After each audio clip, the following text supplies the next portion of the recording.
Otherwise قدریں ہمیشہ رہی ہیں. یہ تو ایک ہے پاکستان میں کہ پاورفل جو ہوتا ہے طاقتور, اس کو کبھی اچھا نہیں لگتا کہ اس کے خلاف کوئی بول رہا ہوگا. اور صحافت کام ہی ہے کہ آپ نے جو طاقت میں ہے, جو حکومت ہے, اس کے بارے میں آپ نے بتانا ہے, اس کی خبر دینی ہے, کہاں وہ غلط ہیں, وہ کیا کرنے جا رہے ہیں, وہ خبر دینی ہے. تو پھر جو طاقتور ہوتا ہے وہ جب غلط کر رہا ہوتا ہے تو آپ جب اس کی خبر دے دیتے ہیں تو وہ پھر آپ وہ صحافت پسند نہیں آتی. تو یہ تو ہمیشہ سے رہا ہے اور اب بھی ہے. تو اگر آپ دیکھیں گے کہ چونکہ آج کل مجھے ذاتی طور پر اس چیز کا سامنا ہے تو میں کہوں گا کہ اس وقت سب سے زیادہ ہے, لیکن یہ رہا ہے. جی میں فیس کر رہا ہوں. تو 20 سال میں کبھی میں نے اتنا نہیں فیس کیا کیونکہ باتیں تو اسی طرح سے تھیں. لیکن شاید حکومت اتنی کمزور ہے اس وقت, اتنی کمزور حکومت ہے کیونکہ اس کے پاس تو بالکل ہی پبلک مینڈیٹ نہیں ہے. دیکھیے پرویز مشرف صاحب کا دور تھا تو اس کے بعد جب میڈیا وغیرہ آیا بالکل بوم آیا تو کسی نہ کسی طرح ایک لیجیٹیمیسی اس وقت مل چکی تھی, سارا کچھ تھا اور معاملہ چلتے رہے. لیکن یہ جو حکومت ہے اس کے پاس چونکہ عوامی مینڈیٹ بالکل ہی زیرو ہے تو اس وجہ سے یہ زیادہ خوفزدہ ہیں, مجھے یہ لگتا ہے. اور اس وجہ سے یہ بالکل ہی یعنی میرے جیسے آدمی کو بھی جو کوئی اتنا وہ نہیں کہ بہت ہی زیادہ کر دیں گولڈن پلے بٹن لگا کر جو ہے وہ کہہ رہے ہیں کہ میرے جیسا آدمی جس کو کوئی نہیں سنتا. اچھا, ایک صحافی ہی ہونا تھا آپ نے, مطلب یہ پری پلان تھا جرنلزم کو جوائن کرنا, آنا پیشن تھا, یا پھر بہت سارے لوگوں سے ہم سنتے ہیں کہ بس انسیڈنٹلی آ گئے؟ آپ کے ساتھ کیا ہوا, کیسے ہوا آغاز؟ حادثاتی تھا. ایک دور تھا لڑکپن میں مجھے ہیرو بننے کا بڑا شوق تھا. ٹھیک. اور جناب وہ سلمان خان اور یہ بڑے فیوریٹ تھے اور سب. تو مجھے یہ تھا کہ اچھا, اور کالج میں یونیورسٹی میں میں ڈراماز وغیرہ بڑا کرتا تھا.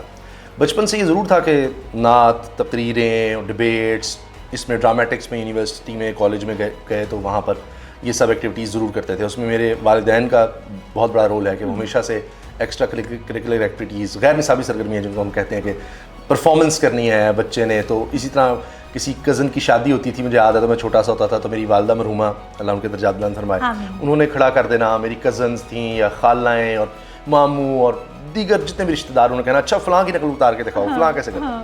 تو وہ ایک بچپن سے وہ چیز آنے لگ جاتی ہے. تو پھر وہ ایک شاید وہ لگپن میں تھا کہ تالیاں بجتی ہیں یونیورسٹی میں جب میں ڈرامے میں ایکٹ کیا.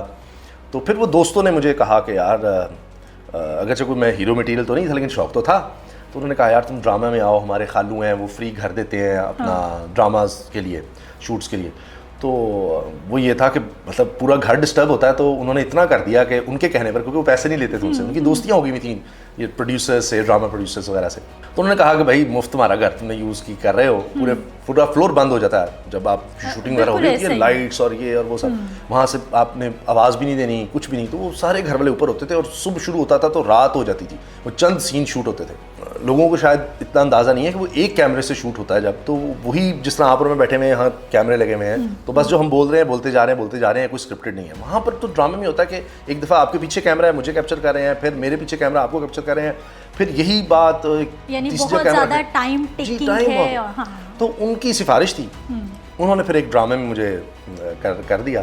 لیکن اس میں یہ کون سی ایئر کی بات ہے, کیا ایج ہوگی اس وقت آپ کی؟ آئی تھنک 2003 کی بات ہے, شاید 2002-2003 کی بات ہے. میں یونیورسٹی میں پڑھتا تھا اس وقت, پنجاب یونیورسٹی میں لاء کر رہا تھا. تو بس وہ کیا اور اس کے بعد اندازہ ہو گیا کہ یہ کام میں نہیں کر سکتا. تو وہ شوق میرا وہیں پر سارا ختم ہو گیا. اور اس کے بعد یہ ہوا کہ پھر انہی دوستوں کی وجہ سے اور ان کے ہی خالو کی وجہ سے, بلکہ میں نے ایک دوست کی شادی پر, جو میرا قریب ترین دوست ہے, اس کی شادی پر کمپیئرنگ کی.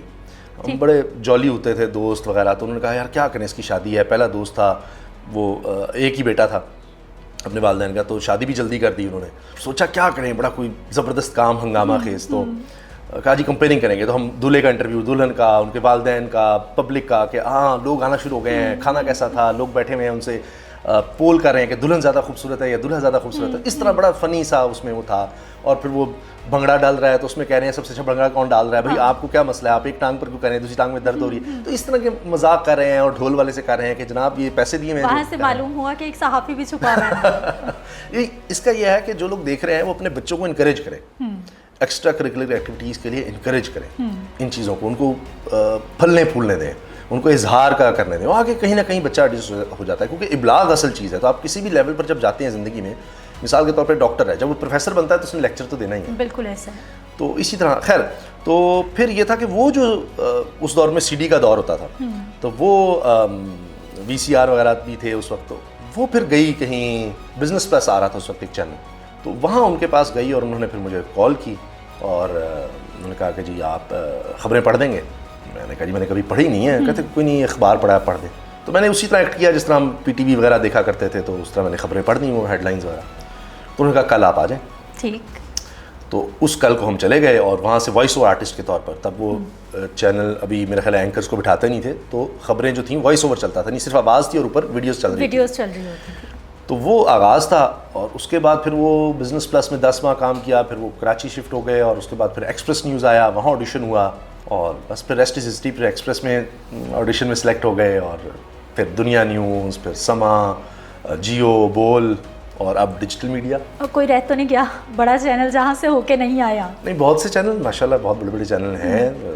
باقی جتنے بھی ہیں جو میں نے نام لیے ہیں, اس کے علاوہ بہت سے چینل ہیں. اسٹڈی لا پڑھا آپ نے؟ جی جی. وہ پلان تھا کہ مجھے وکیل بننا ہے یا پھر مجھے آگے اسی فیلڈ کو لے کر جانا ہے, مجھے جج بننا ہے, یا پھر بس کسی نے ابا اماں کی خواہش تھی تو پڑھ لیا لا میں ایڈمیشن لینا؟ والد صاحب کی تو خواہش تھی کہ میں سی ایس پی آفیسر بنوں. ٹھیک. ہمیشہ سے انہوں نے بچپن سے ہی وہ اس کے لیے مجھے تیار کر رہے تھے اور وہ اخبار مجھے پڑھاتے تھے, انگریزی بہتر کرنے کی کوشش کرتے تھے, ڈان اور اس وقت ہوتے تھے ٹائم میگزین, نیوز ویک. تو ہم بھی ذرا شرارتی تھے کہ والد صاحب نے اب لے آنے, اور ہوتا یہ تھا کہ اتنی بھرمار نہیں تھی پیسے کی, تو والد صاحب یہ کرتے تھے کہ پرانے مل جاتے تھے, ایک ہفتہ پرانا جو ہے وہ یعنی مفتی ملتا تھا, یعنی یوں سمجھے کہ ردی کے اس میں. اخبار تو ڈیلی وہ آتا تھا لیکن وہ, اور ریڈرز ڈائجسٹ ایک ہوتا تھا مجھے یاد ہے, پھر اردو ڈائجسٹ ہوتا تھا, پھر ہمدرد نو نہال جہاں ہم تقریر کیا کرتے تھے ان کے پلیٹ فارم پر, تو یہ سب کچھ ہوتے تھے. تو ہم نے کیا کرنا, ہم نے لطیفے پڑھ لینے یا کوئی وار سیکشن پڑھ لینا, وہ والی باتیں تو نہیں پڑھتے تھے لیکن وہ پلٹتے رہتے تھے کم از کم. تو دنیا کی نو ہاؤ تھوڑی سی ہونے لگ گئی اور یہ سب کچھ. تو والد صاحب سی ایس ایس کرنا چاہتے تھے, وہ میں نے کیا لیکن میں نے کلیئر کر لیا تھا, لیکن میری پوزیشن اچھی نہیں آئی تھی اس میں, یعنی مجھے ایلوکیشن اس میں کہتے ہیں کہ نہیں ہوئی, یعنی آپ کے مارکس اتنے زیادہ اچھے نہیں آتے, آپ کلیئر کر لیتے ہیں, پاس آپ نے کر لیا لیکن جتنی سیٹس تھیں اس میں آپ کوالیفائی نہیں کر سکے. اسی وقت میرا ایکسپریس میں چونکہ ہو چکا تھا, تو پھر والد صاحب نے کہا کہ یہ فیلڈ شاید آگے گرو کرے گی, اور میری بھی خواہش انہوں نے دیکھ لی تھی. تو پھر انہوں نے مجھے کہا کہ ٹھیک ہے تم اب چھوڑ دو, اسی کام میں آ جاؤ. ارننگ بھی اس وقت اچھی ہو گئی تھی, تو اس وقت تو ارننگ بہت اچھی تھی کیونکہ ایک دم سے بہت سارے چینلز آئے تھے اور آغاز ہوا تھا. اگر آپ سی ایس پی آفیسر ہوتے, کون سے ڈپارٹمنٹ میں ہوتے, کیا پسند تھا آپ کو, یا والد صاحب کی کیا فرمائش تھی کہ ہم نے اس میں جانا ہے, اس ادارے میں؟ اچھا, یہ بڑا ایک انسان کس دور سے گزرتا ہے. میرے جو دادا انہوں تھے, اللہ تعالیٰ ان کے درجات بلند ہونے, وہ نا بڑے درویش آدمی تھے, اور جب وہ دنیا سے جا رہے تھے تو کافی ضعیف بھی ہو گئے ہوئے تھے, کمزور بھی. تو میں انہی کے ساتھ رہتا تھا, بالکل ایک اس طرح جیسے کوئی بچہ ہوتا ہے, تو انہی کے کمرے میں رہنا. اور وہ 100 سال ماشاءاللہ ان کی عمر تھی. ہاں جی, ان کی 100 سال عمر تھی. تو وہ ایک وقت آیا چند ماہ آخر میں, وہ کبھی زندگی میں ماشاءاللہ بیمار بھی نہیں ہوئے, اور مضبوط اور کمال. میں نے آج تک اتنا فٹ آدمی نہیں دیکھا اپنی زندگی میں, خود ملا نہیں, لیکن وہ بڑے بیمار ہو گئے. تو خیر وہ ان کے ساتھ کافی عرصہ گزرا. تو وہ ان کا انتقال ہوا 2004 میں. تو میں نے سی ایس ایس کا ایگزام دیا, آئی تھنک 2006 کی بات ہے.